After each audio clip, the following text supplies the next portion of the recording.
A'udzubillahi minasyaitonir rajim. Bismillahirrahmanirrahim. Fama lilladzina kafaru kibalaka muhti'in 'anil yamini wa 'anil shimali izin ayatma'u kullu imri'in minhum an yudkhala jannata na'im kalla inna khalaqnahum mimma ya'lamun fala uqsimu birabbil masyariqi wal magharibi inna laqadir ala an nubaddila khairan minhum wa ma nahnu bimasbuqin fadharhum yakhudhu wa yal'abu hatta yulaqu yawmahum alladhi yu'adun yawma yakhrujuna minal ajdathi sira'an ka'annahum ila nusubi yufidun khashi'atan absaruhum tarhaquhum dhillah dhalikal yawmul ladzi kanu yu'adun. Mengapa orang-orang kafir itu bersegera datang ke arahmu dari sisi kanan dan dari sisi kiri dengan berkelompok-kelompok? Apakah setiap orang dari mereka ingin dimasukkan ke dalam surga yang penuh kenikmatan? Sekali-kali mustahil. Sesungguhnya kami menciptakan mereka dari apa yang mereka ketahui. Maka aku bersumpah dengan Rabb yang mengatur tempat-tempat terbit dan terbenamnya matahari, bulan ataupun bintang. Sesungguhnya kami benar-benar maha kuasa untuk itu, untuk mengganti mereka dengan kaum yang jauh lebih baik daripada mereka. Sekali-kali kami tidak dapat dikalahkan oleh mereka. Maka biarkanlah mereka tenggelam dalam kesesatan dan bermain-main di dunia sampai mereka menjumpai hari yang dijanjikan Allah kepada mereka, yaitu pada hari ketika mereka keluar dari kubur-kubur mereka dengan sangat cepat, seperti ketika mereka pergi dengan segera menuju berhala-berhala sewaktu di dunia. Pandangan mereka tertunduk serta diliputi kehinaan. Itulah hari yang diancamkan Allah kepada mereka. Hadirin dan hadirat yang dimuliakan Allah Subhanahu wa taala. Ayat ini atau ayat-ayat ini surah Al-Ma'arij ayat 36 sampai ayat terakhir 44 menjelaskan kepada kita tentang kekufuran orang-orang kafir, tentang kebencian orang-orang kafir kepada Rasul dan juga Islam. Dan Allah Subhanahu wa taala menjelaskan tentang itu akibat yang dahsyat kelak pada hari kiamat. Di sini Allah Subhanahu wa taala mengatakan fama lilladzina kafaru kibalaka muhti. Mengapa orang-orang kafir itu bersegera datang ke arahmu? Maksudnya ke arah Nabi sallallahu alaihi wasallam. Anil yamini wa anis shimali izin. Dari kanan dan kiri dengan berkelompok-kelompok. Ayat mau kullu mri'im minhum an yudkhala jannata na'im. Apakah setiap orang dari mereka orang-orang kafir ingin dimasukkan ke dalam surga yang penuh dengan kenikmatan? Kalla, mustahil mereka masuk surga. Inna khalaqnahum mimma ya'lamun. Karena sungguh kami telah menciptakan mereka dari apa yang mereka ketahui. Maksudnya tercipta dari air mani. Ayat-ayat ini ada asbab nuzulnya. Jadi menurut sebagian ahli tafsir, ayat ini sangat erat berhubungan dengan peristiwa ketika Nabi SAW sedang salat dan juga sedang membaca Al-Quran. Karena kebiasaan Rasul, terkadang beliau pergi ke Ka'bah kemudian salat 2 rakaat, kemudian membaca Al-Quran di situ. Lalu orang-orang musyrik pun yang ada di sekitar situ, apabila Nabi SAW sedang membaca Al-Quran, maka mereka pura-pura berkumpul, berkelompok-kelompok sambil mendekati Nabi SAW dari arah kiri dan kanan Nabi SAW, seolah-olah mereka ingin mendengarkan Al-Quran. Tapi sebenarnya mereka tidak sedang mendengarkan Al-Quran, mereka sedang mengejek Al-Quran. Jadi setiap Nabi SAW membaca Al-Quran, mata-mata mereka selalu melotot, kemudian telinga-telinga sok mendengarkan Quran, seakan-akan mereka memperhatikan ayat-ayat yang dibaca Nabi SAW. Terkadang mereka mengejek dengan cara manggut-manggut, seolah-olah sok paham dengan Quran, sambil mengangkat kepala manggut-manggut seolah-olah paham. Tapi maksud mereka itu sebenarnya hanya ingin menghina Rasul dan menghina Al-Quran yang dibacanya. Itulah kerakuan orang-orang kafir Quraisy terhadap Nabi SAW.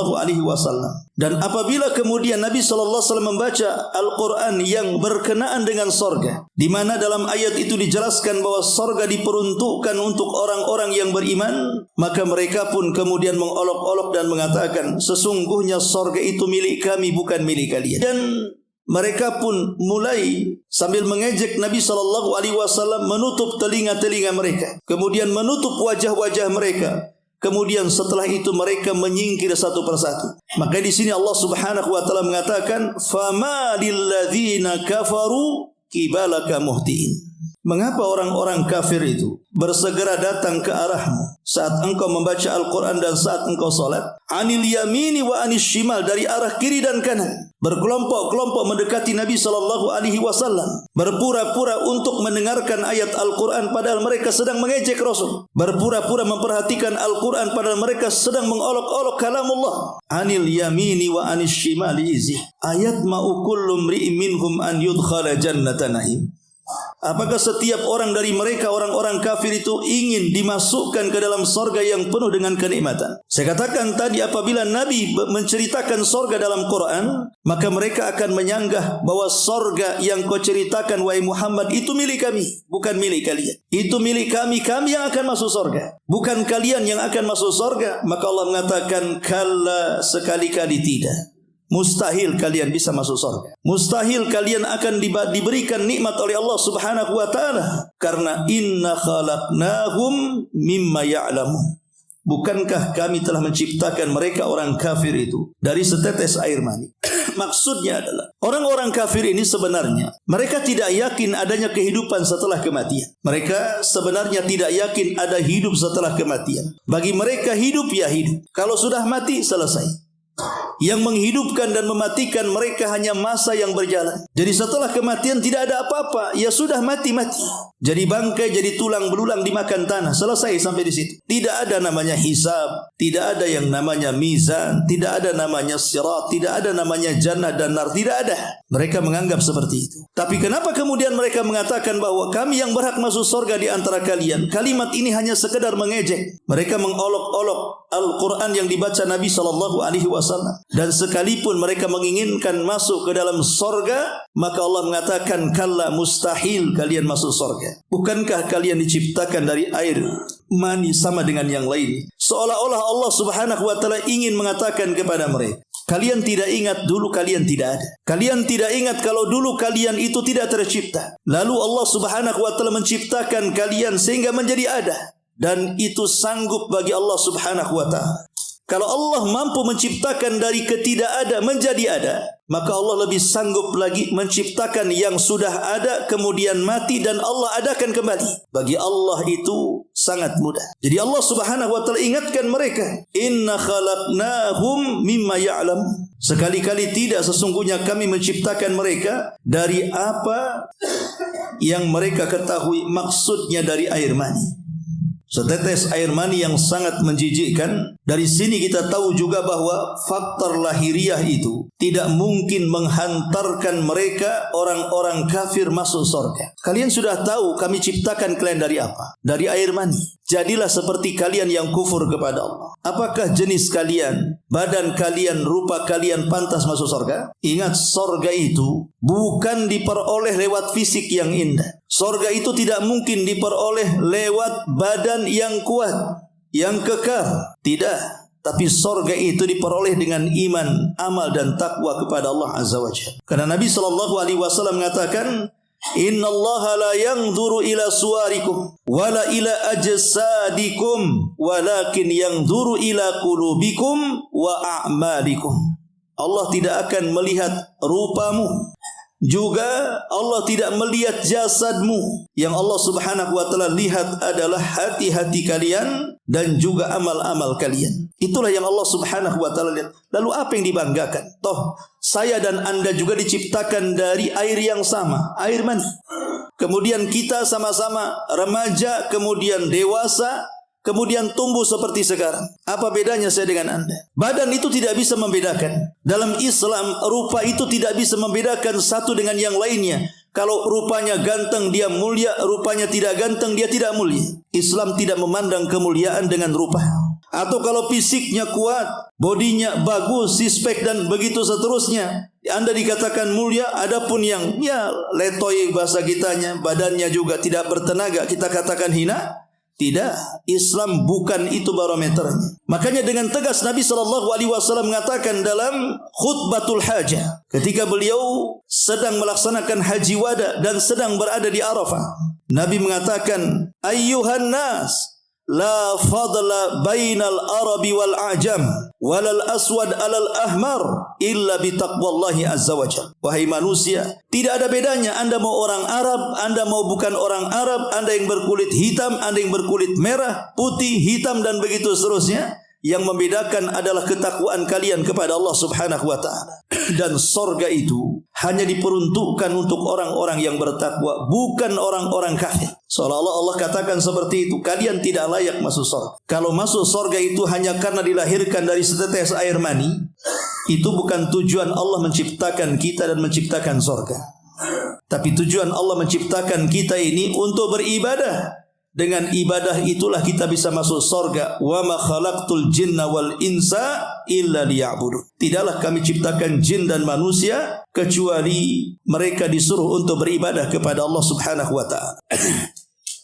Kondisi yang dialami Nabi SAW yang digambarkan dalam surah Al-Ma'arij 36 sampai 39 ini persis dengan apa yang dialami siapa? Nabi Nuh alaihi salatu wassalam, yang dijelaskan dalam surah Nuh. Ketika Nuh alaihi salatu wassalam mengatakan, inni da'autu laila wa nahara, inni da'autu qaumi laila wa nahara, sesungguhnya aku siang dan malam mendakwai kaumku, tidak lelah, tidak ada letih, terus setiap hari mengajak kaumnya untuk mentauhidkan Allah Subhanahu wa taala. Walam yajidkum illa firar. Tapi apa yang terjadi? Kaum Nuh tidak ada satupun yang menerima dakwah Nuh kecuali mereka lari. Lebih daripada itu, apabila Nuh berceramah, tangan-tangan mereka dimasukkan ke lubang-lubang telinga.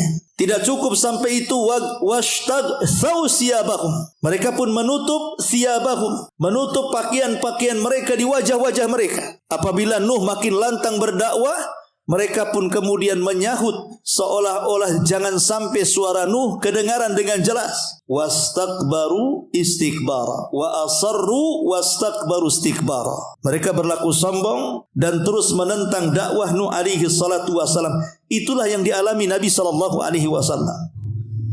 Selalu ada istihza dari kaumnya ketika Nabi SAW membacakan Al-Quran, seolah-olah mereka mendengarkan Quran, tapi mereka sebenarnya sedang menjauhi Al-Quran. Mata-mata melotot seolah-olah mereka memperhatikan, telinga seolah-olah diperdengarkan, tapi hakikatnya mereka sedang mengejek Al-Quran yang dibaca Rasul. Walaupun wajah mereka manggut-manggut seolah-olah paham, tapi mereka sebenarnya sedang memperolok-olok Al-Quranul Karim. Ma'asyiral muslimin yang dimuliakan Allah Azza wa Jalla, maka faedah dari ayat ini, maka siapapun yang dibacakan Al-Quran kepadanya, kemudian orang ini memperolok-olok zabil Quran, maka kufrun ijma'an, orang ini telah kufur secara kesepakatan. Karena Allah yang mengatakan, Qul abillahi wa ayatihi wa rasulihi kuntum tastahzi'un la ta'tadhiru qad kafartum ba'da imanikum. Apakah dengan Allah, dengan ayat-ayatnya, dengan Rasulnya kalian mengolok-olok? Jangan cari-cari alasan, kata Allah. Kalian sudah kufur setelah keimanan kalian. Maka siapapun yang mengolok-olok Al-Quran, mengolok-olok Allah dan Rasulnya, maka dia telah keluar dari Islam. Ma'asyiral muslimin yang dimuliakan Allah Azza wa Jalla, karena mengolok-olok Allah, ayat dan Rasulnya adalah bagian daripada akhlaknya orang-orang kafir. Kemudian Allah Subhanahu wa taala mengatakan, kalla inna khalaqnakum mimma ya'lamun fala uqsimu bi rabbil masyariqi wal magharibi inna laqadirun. Kemudian Allah Subhanahu wa taala berfirman dan bersumpah, aku bersumpah, kata Allah, dengan Rabb yang mengatur tempat-tempat terbit dan terbenamnya, baik matahari, bulan ataupun bintang. Sesungguhnya kami sanggup dan maha kuasa akan perkara itu. Di sini Allah Subhanahu wa taala ingin menjelaskan apa? Kudrahnya, kemampuannya. Bahwa Allah Subhanahu wa taala mampu melakukan apa saja. Menerbitkan matahari dari arah barat, menerbitkan matahari dari arah timur, Allah sanggup.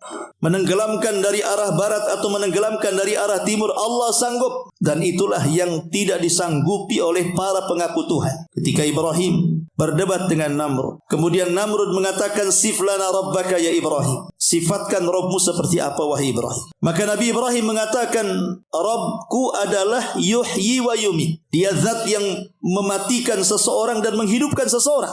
Menghidupkan dan mematikan seseorang. Namrud mengatakan, kalau hanya itu kemampuan Rabbmu, aku juga mampu. Ana uhyi wa umit. Saya juga bisa menghidupkan, saya juga bisa mematikan, kata Namrud. Gak percaya? Pengawal, datangkan 2 tahanan kemari. Ambilkan sebilah pedang di tanganku. Kemudian Namrud menusuk salah satunya sampai mati dan membebaskan yang lainnya, disuruh pergi. Kata Namrud, lihat, aku bisa menghidupkan, aku bisa mematikan. Bahwa matinya orang ini aku yang tentukan, hidupnya orang ini aku tentukan. Lihat, aku bisa menghidupkan dan mematikan. Sebenarnya Ibrahim tahu bukan itu maksudnya. Maksudnya matikan dulu baru kau hidupkan, itu maksudnya kan. Tapi Namrud salah paham.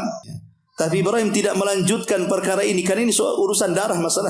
Ibrahim hanya mengalihkan topik yang lainnya. Kata Ibrahim, tapi Rabbku bukan hanya sekedar menghidupkan dan mematikan. Rabbku bisa mendatangkan matahari dari arah timur dan menenggelamkan ke arah barat. Sekarang Namrud, kau putar balik matahari. Terbitkan dari barat, tenggelamkan ke timur. Kalau engkau sanggup, maka engkau adalah Rabb. Fabuhital ladzi kafar. Namrud pun diam. Siapa yang sanggup memindahkan matahari terbit? Siapa yang sanggup kecuali Allah Subhanahu wa taala? Tidak ada satupun yang mengaku Tuhan di permukaan bumi ini yang sanggup memindahkan terbitnya matahari atau memindahkan tenggelamnya matahari. Hanya Allah Subhanahu wa taala. Maka dalam ayat ini Allah Subhanahu wa taala ingin menjelaskan kepada orang-orang kafir Quraisy dan kepada umumnya orang-orang kafir, kalau Allah bisa kemudian menciptakan matahari, menerbitkan dari timur, menenggelamkan ke barat, atau mungkin sebaliknya nanti di akhir zaman terbit dari arah barat dan terbenam ke timur, maka Allah juga sanggup membangkitkan orang yang sudah meninggal dunia. Bagi Allah itu mudah, membangkitkan orang yang sudah mati. Karena menciptakan yang tidak ada jadi ada saja sanggup. Ini sudah ada ciptaannya, hanya tinggal dibangkitkan lagi, tentu lebih sanggup lagi. Makanya Allah Subhanahu wa taala mengatakan, ala an nubaddila khairan minhum wa ma nahnu bimasbuqin. Allah Subhanahu wa taala mengatakan untuk mengganti mereka orang-orang kafir dengan kaum yang jauh lebih baik daripada mereka, kami sekali-kali tidak dapat dikalahkan. Kalau Allah Subhanahu wa taala mau, dengan kekuasaannya, dengan keperkasaannya, dengan kemahakuasaannya, Allah bisa membinasakan seluruh orang kafir. Allah sanggup membinasakan orang kafir. Dan orang kafir tidak akan sanggup menyakiti Allah, melemahkan Allah dan mengalahkannya. Wa ma nahnu bimasbuqin. Sekali-kali mereka tidak dapat dikalahkan. Kami sekali-kali tidak dapat dikalahkan. Artinya orang-orang kafir itu, kalau datang kematian kepada mereka, apakah mereka bisa menolak kematian? Tidak bisa, karena manusia itu lemah. Maka Allah Subhanahu wa taala mengatakan, fadharhum yahuduna wa yal'abu hatta yulaqu yaumahumul ladzina yu'adu. Maka biarkanlah mereka tenggelam dalam kesesatan dan bermain-main di dunia sampai mereka menjumpai hari yang menjanjikan kepada mereka. Ini bukan menunjukkan kelemahan. Bukan berarti kemudian Allah Subhanahu wa taala ketika melihat kekafiran orang kafir yang lancang kepadanya, Allah tidak sanggup mengazab mereka di dunia. Ini bukan kelemahan Allah. Allah tidak lemah. Lalu kenapa Allah tidak menyegerakan azabnya di dunia? Malah kemudian Allah membiarkan mereka tenggelam dalam kesesatan, bermain-main di dunia, sekehendaknya mereka hidup, hanya makan, minum, tidur, hanya untuk mengumbar syahwatnya. Kenapa Allah diam saja? Kenapa Allah tidak binasakan seluruh? Bukan menunjukkan kelemahan. Allah sanggup membinasakan orang kafir dan tidak ada yang bisa mengalahkan Allah Subhanahu wa taala. Lalu kenapa Allah Subhanahu wa taala akhirkan azab orang kafir di akhirat? Kenapa tidak disegerakan di dunia? Apakah Allah lemah? Tidak lemah. Allah itu kuat.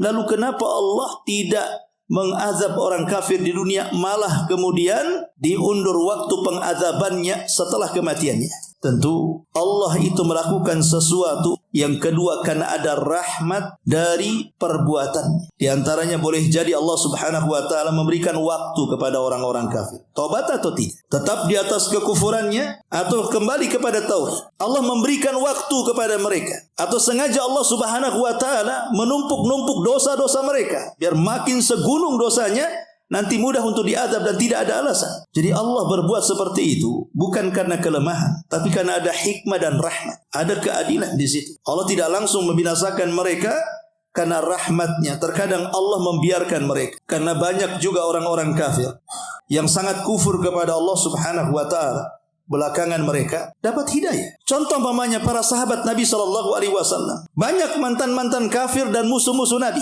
Sebut saja Ikrimah. Kurang apa Ikrimah ini memusuhi Nabi SAW karena dia putra daripada Fir'aunnya umat ini, Abu Jahal. Ikrimah ini pendekar, jenderal, sangat ingin membunuh Rasul dan menyiksa para sahabat. Tapi saat Fatu Mekah, Mekah dikuasai kaum muslimin, dia pun minggat, kabur menuju Syam. Sampai di tengah laut, di atas kapal itu datang ombak yang sangat besar. Kemudian salah seorang di antara mereka mengatakan, kalau memang Rabbnya Muhammad itu benar adanya, dan itulah yang berhak disembah, bukan berhala-berhala yang kami sembah, tentu kita tidak mungkin selamat di lautan ataupun di daratan. Maka Ikrimah mengatakan, ya Rabb, kalau memang dirimu benar, yang didakwahkan Muhammad itu benar, bahwa kita diajak untuk menyembahmu, selamatkan aku. Akhirnya Allah Subhanahu wa ta'ala takdirkan selamat kapal. Setelah selamat kapal, dia yakin bahwa selama ini Rabb yang disembahnya Lata, Uzza, Manat dan Hubal tidak bisa melindungi dirinya. Dia pun membuang seluruh berhala yang dibawanya, dan dia pun mengakui bahwa hanya satu-satunya Rabb yang berhak disembah hanya Allah Subhanahu wa ta'ala. Dia balik ke kota Madinah, menghadap Nabi SAW, kemudian mengatakan, asyhadu an la ilaha illallah wa annaka rasulullah. Manusia yang paling membenci Nabi berubah menjadi orang yang paling mencintai Nabi. Atau sebut saja Khalid ibn Walid, Saifullah. 20 tahun dia mengikuti ajarannya Abu Jahal, tidak memasuk Islam. Padahal dia sudah mendapatkan dakwah Islam. Baru setelah 20 tahun lewat, Khalid dapat hidayah. Ketika Abu Bakar Siddiq radhiyallahu mengatakan, kenapa engkau baru masuk Islam ya Khalid? Kenapa tidak seperti kami di awal-awal engkau masuk Islam? Kenapa baru sekarang? Kata Khalid bin Walid, bukan begitu wahai Abu Bakar. Kami dulu itu sangat bangga dengan Abu Jahal, sangat menggandrungi Abu Jahal, sangat mengidolakan Abu Jahal. Kata-katanya bijak sekali, sehingga kami terpengaruh dengan Abu Jahal, dan kami tidak peduli dengan kalam Allah. Tapi setelah Abu Jahal meninggal, tokoh-tokoh lain meninggal, kemudian kamilah yang tadinya masih muda kemudian menjadi tua dan menjadi tokoh-tokoh sebagai pengganti mereka.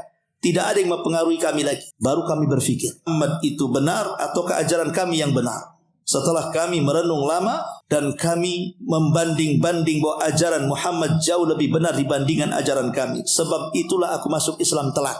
Lah musuh Allah Subhanahu wa ta'ala dan musuh Rasulnya yang paling tangguh dan tidak pernah terkalahkan dalam peperangan, dari dulu ingin membunuh Nabi. Tapi Allah Subhanahu wa ta'ala memberikan hidayah kepada Khalid walaupun sudah 20 tahun. Akhirnya dia manusia yang paling berjasa dalam Islam. Juga Zubair ibn Mut'im, dia datang ke kota Madinah membawa pedang untuk membunuh Nabi SAW. Ketika itu Rasulullah SAW sedang mengimami solat maghrib, dan solat tidak membawa senjata, apalagi di tengah kota. Artinya ada kesempatan Zubair ibn Mut'im ini membunuh Nabi, karena dengan kondisi masjid yang tidak terang, mereka pun tidak bersenjata, memungkinkan Zubair ini untuk menghunus pedang dan menusukkan pedang itu kepada Nabi SAW.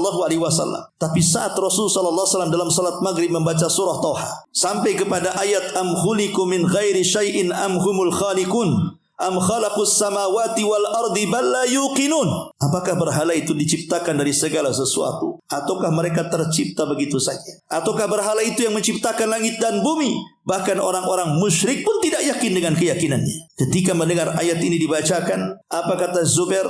Kada qalbi an yatir. Hampir-hampir hatiku terbang. Hidayah masuk. Dia sarungkan pedangnya. Setelah Rasul SAW salam salat maghrib, dia hampiri Rasul. Tiba-tiba mengatakan, asyhadu an la ilaha illallah wa annaka rasulullah.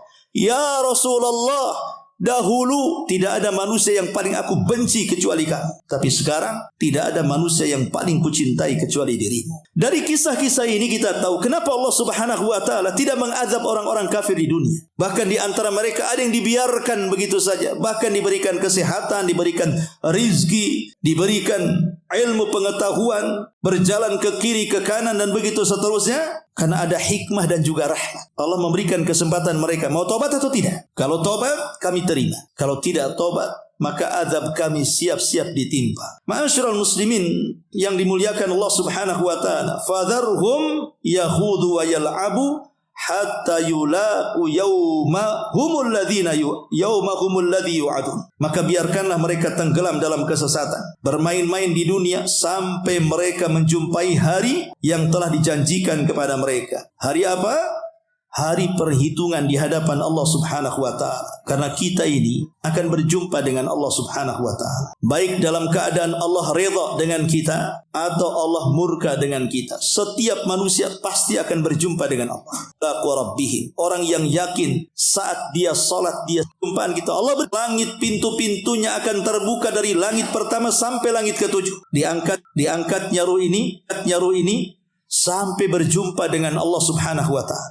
Kemudian Allah katakan, kembalikan ruhnya ke dalam jasadnya. Tapi angkat catatannya ke tempat yang paling tinggi yang disebut dengan Illiyin. Mereka berjumpa dengan Allah. Artinya saat kematian yang menentukan perjumpaan kita dengan Allah adalah orang-orang yang mati husnul khatimah. Orang-orang yang meninggal di atas kebaikan, di atas ketakwaan, di atas keimanan dan amal salehnya. Adapun di akhirat, saat Allah menghisab hamba-hamba, manusia akan berhadapan dengan Allah Subhanahu wa taala sendiri-sendiri. Baik Allah redha dengan kita atau Allah murka dengan kita. Dan tentunya perjumpaan Allah yang paling nikmat, bahkan nikmat terbesar dari seluruh nikmat yang ada di sorga adalah memandang wajah Allah kelak ketika manusia masuk ke dalam sorga.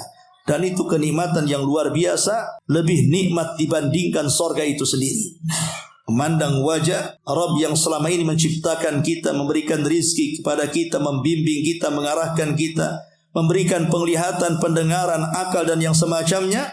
Tiba-tiba kita bisa memandang wajah Rabb kita yang sesungguhnya. Kapan itu? Kelak di surga. Ma'asyiral muslimin wal muslimat rahimani wa rahimakumullah. Kemudian Allah mengatakan yauma yakhrujuna minal ajdathi sira'an ka'annahum ila nusubin yufidun. Yaitu pada hari ketika mereka keluar dari kubur-kubur mereka dengan sangat cepat. Karena nanti ketika Allah Subhanahu wa taala meniupkan sangkakala yang kedua, maka Allah Subhanahu wa taala sebelum meniup itu Allah turunkan hujan.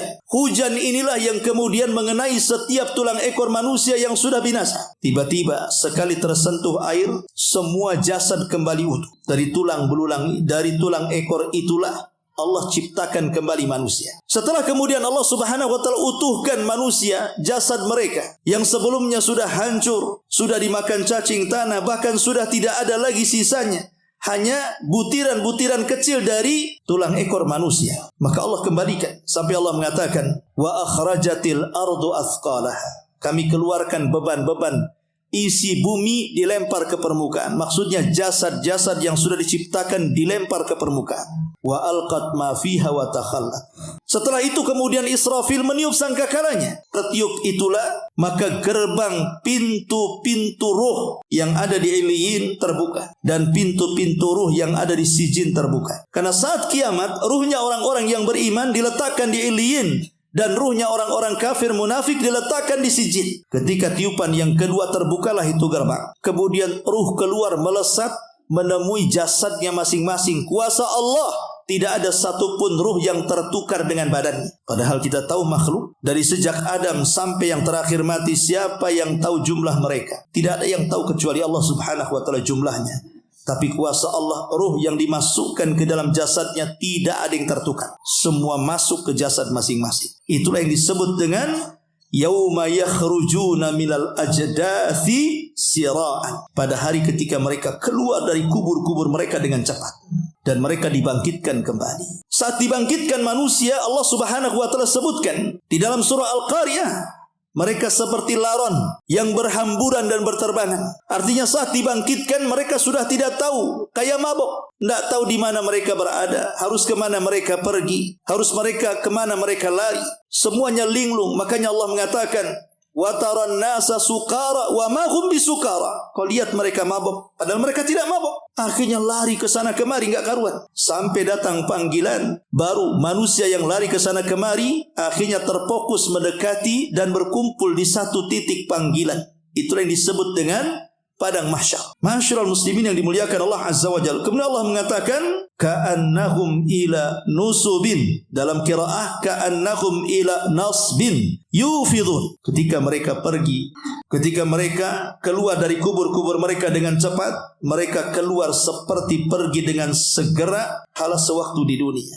Karena orang-orang musyrik saat di dunia, kalau ada apa-apa datang ke berhalanya, tidak bisa ditunda lagi. Kalau mereka tertimpa musibah, langsung kemudian berdoa kepada berhalanya, langsung berdoa kepada Tuhan yang dianggap Tuhannya. Kalau mereka sedang mengalami kesulitan ekonomi, kesehatan, segera lari ke berhalanya. Tapi di akhirat mereka sedang Subhanahu wa ta'ala, mereka berlari langsung kepada azab Allah Subhanahu wa ta'ala. Jadi bahasa ini bahasa kinayah. Sebagaimana di dunia mereka lari kalau ada masalah langsung berdoa kepada Tuhan-Tuhan mereka, maka di akhirat al-jaza min jinsil amar, mereka lari semuanya masuk neraka. Itulah balasan sesuai dengan amalan. Ketika mereka dihadapkan kepada Allah, karena mereka tahu mereka akan diazab, mereka tidak punya amal sama sekali yang bisa menyelamatkan mereka, maka mereka pun mulai tertunduk lesu. Khasyi'atan absaruhum, mulailah pandangan-pandangan mereka tertunduk, menyesal. Tapi apalah gunanya penyesalan ketika itu?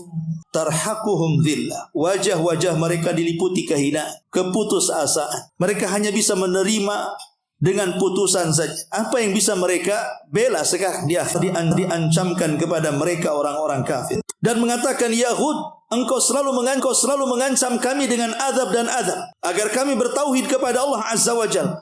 Kalau memang Rabbmu itu ada, fa'tina bi azab. Kalau begitu datangkan azab kepada kami. Mereka enggak yakin dengan azab. Dan ingat, azab Allah Subhanahu wa ta'ala bisa disegerakan di dunia seperti kaum Ad, atau bisa diakhirkan kelak pada hari kiamat seperti Ashabul Uhdud. Adapun kaum Ad, karena mereka minta disegerakan azab, betul Allah kirim azab pacaklik 3 tahun tidak turun hujan. Sementara ekonomi mereka tergantung dari kebun dan pertanian. Tanpa air mati semuanya. Akhirnya kemudian mereka pun datang kepada berhala-berhala mereka, meminta hujan. Berhala ini benda mati, macam mana akan diminta? Maka Allah Subhanahu wa ta'ala tiba-tiba memanggil kaum Ad dan mengatakan baik, padahal yang bicara Allah. Mereka sangka itu berhala. Kemudian Allah katakan, apakah kalian memilih awan hitam, awan putih, ataukah awan kuning? Mereka mengatakan, kami ingin awan hitam karena itu yang banyak airnya ya wahai berhala. Kata Allah, baik, saya akan kirimkan, pulanglah kalian ke negeri kalian. Nanti kami akan kirim awan hitam mengikuti di belakang kalian. Betul, ketika mereka pulang ke Hadraul Maut, ke Oman, maka awan hitam itu mengikuti mereka. Sampai ketika awan menutupi lembah-lembah kaum Ad, yang merasa bahwa itu ada rahmat, tapi bisa saja mendatangkan azab. Tapi kaum Ad sudah keluar semua menanti-nanti awan ini akan mendatangkan hujan. Tidak ada satupun kaum Ad yang ada di rumah, semua keluar menantikan awan hitam itu. Makanya Allah mengatakan, falamma ra'auhu aridan mustaqbila audiyatihim qalu hadza aridu mumtiruna. Ketika mereka melihat awan hitam itu memenuhi lembah-lembah mereka, mereka mengatakan, inilah hujan yang akan diturunkan kepada kami. Allah mengatakan, bal huwa masta'jaltum bih. Ketahuilah bahwa awan itu adalah azab yang aku segerakan untuk kalian. Karena kalian minta, aku segerakan, kata Allah. Jadi ada orang-orang kafir itu yang lancang, minta disegerakan. Maka Allah segerakan kepada kaum Ad. Apa yang terjadi? Tiba-tiba awan hitam itu dipenuhi dengan air hujan yang sangat deras. Deras sekali. Sampai kaum Ad kebanjiran di mana-mana. Kemudian di situ ada angin seperti tornado atau puting beliung yang menyedot semua yang ada di bawah, diangkat ke permukaan langit. Tidak ada satupun benda-benda yang ada di bawah, manusia, mau kayu, mau rumah, mau atap, semua dinaikkan ke langit. Kemudian diputar-putar selama turun sab'ata layalin wa thamaniyata ayyamin khusuma. 7 malam 8 hari diputar-putar di langit, baru kemudian dihampaskan ke bumi. Dan mereka pun seperti ka'ajazin nakhlin khawiyah, seperti tunggul kurma yang dilempar dari atas, nancap semua badannya di bumi. Adapun kaum Ashabul Uhdud berbeda dengan kaum Ad. Ashabul Uhdud, Allah Subhanahu wa ta'ala tidak menjelaskan azab mereka di dunia. Padahal mereka itu sudah sangat bengisnya kepada orang-orang yang beriman kepada Allah. Bayangkan, mereka membakar orang-orang yang beriman. Kata Imam Ibnu Katsir, jumlah orang yang dibakar hidup-hidup di parit api itu sampai mencapai 20.000 orang. Hanya karena mereka mengatakan, Rabbi Allah, Rabbku Allah. Hanya karena mengatakan, amantu billah, aku beriman kepada Allah. Semua dibunuh satu persatu. Sampai 20.000 jiwa dimasukkan ke dalam parit api, mati terpanggang di situ. Tapi Allah tidak menjelaskan hukuman kepada Ashabul Uhdud, kepada Dzunnuwas rajanya, dan juga kepada pasukannya yang ganas dan bengis. Allah tidak menjelaskan. Tapi Allah hanya menjelaskan azab mereka di akhirat. Mereka sudah disediakan neraka yang menyala-nyala untuk mereka, neraka yang akan membakar mereka. Dari sini kita tahu bahwa terkadang ada azab itu yang disegerakan di dunia karena atas permintaan mereka sendiri, ataupun ada azab yang diakhirkan seperti dalam ayat ini. Allah sengaja membiarkan orang kafir itu main-main suka-suka. Sebenarnya Allah sedang memasang perangkap yang disebut dengan istidraj.